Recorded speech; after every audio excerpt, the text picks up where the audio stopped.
A major road project begins this week. We'll tell you what intersection you may want to avoid, and we find out what's happening at the Barnstable Police Department during our interview with Police Chief Paul McDonald. All of that on this episode of Barnstable Today. It's Tuesday, September 6th, 2016. I'm Sarah Mannel.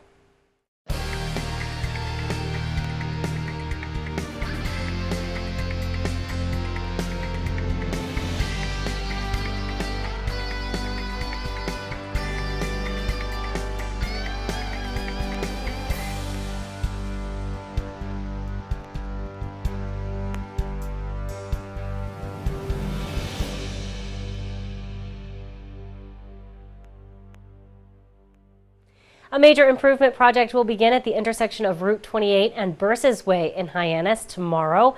DPW Director Dan Santos says the Massachusetts Department of Transportation plans to improve the busy and congested intersection. And it's been a project that's been in the works for really a number of years and was primarily driven by traffic concerns at the intersection, but more importantly, there were a couple of pedestrian fatalities on the stretch between Burses Way intersection and the backside of the Cape Cod Mall because there's improper lighting, there's no sidewalks, the roadway layout. So it's been a very dangerous intersection. So we lobbied the state to get them to upgrade this intersection, and they own the road. They own Route 28. You may know that. Yes. And that's why they're providing the funding and doing this project.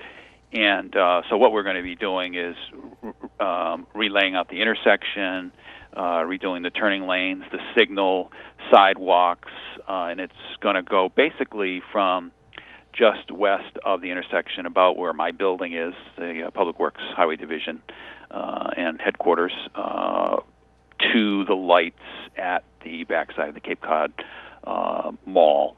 And so this project, which has been awarded, and I think it was awarded to Lawrence Lynch, actually, Cape Cod Construction Company, and it technically gets underway this week, but you're not going to see any real issues of construction occurring for quite some time. They have a lot of preliminary work to do, submittals, reviews, engineering things, some survey work, and those kind of things. And that project is expected to take 2.5 years to complete. Now let's find out what's happening in the Barnstable Police Department. Channel 18's Sarah Colvin chats with Police Chief Paul McDonald. So, Chief, a number of significant arrests, a lot of bad guys taken off the street in the past week. Tell me a little bit about what's going on. It was a busy week for us.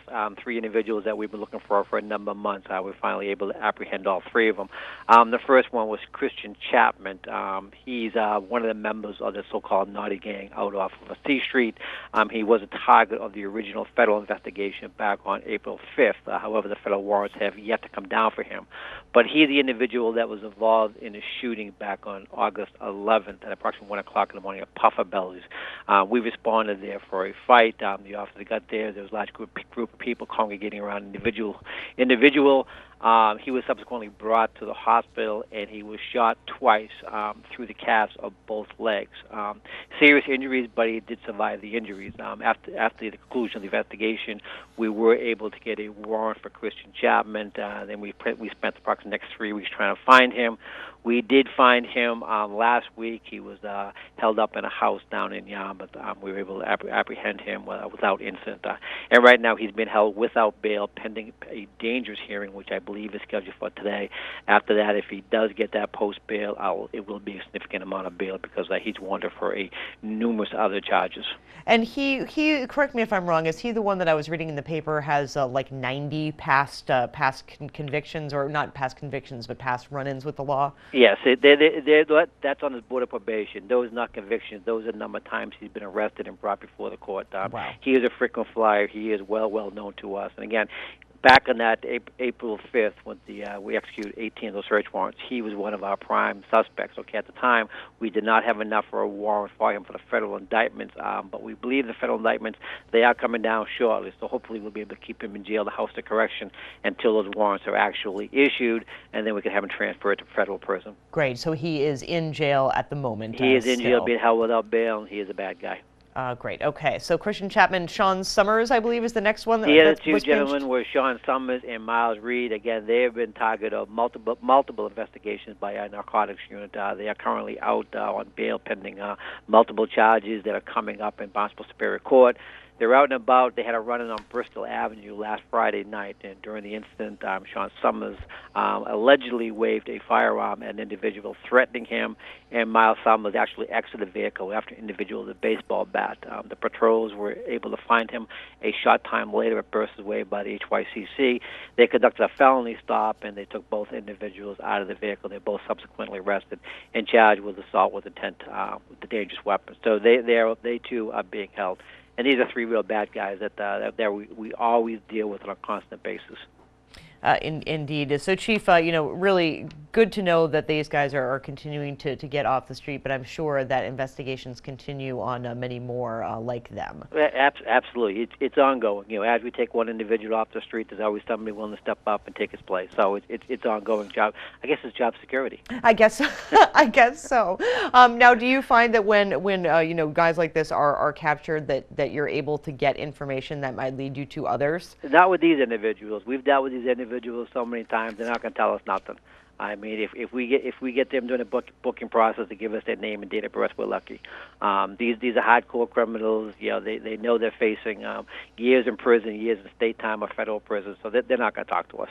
So, these are three individuals that we desperately wanted off the street, particularly Christian Chapman. He will shoot anybody just for the sake of shooting them. So this is a good pinch, and he should be done. Definitely don't need a guy like that on the street. No, absolutely not. Chief, what is the whole picture of the drug trade here in Barnstable looking like these days, specifically in Hyannis? Are things improving? Are they getting better? Are they the same? What is it like out there? Well, I think it's definitely improving. It's getting more and more difficult. To deal any type of narcotics in the town of Barnstable. Back on April 5th, where we executed 18 search warrants, we pretty much wiped out the entire drug trade for heroin and cocaine here and probably on Cape Cod. But as soon as that happens, I mean, that creates a void, and there are more than ample individuals coming down who are willing to try to set up, and then the investigation start all over again. We have to find them, identify them, get the intelligence, get the surveillance, get the informants in there, and the whole process starts all over again. But while it's starting up, it's to a much lesser degree than it was before. And unfortunately, all of our Part 1 crimes are tied to narcotics. The burglaries, the murders, the assaults, everything is tied to narcotics trade.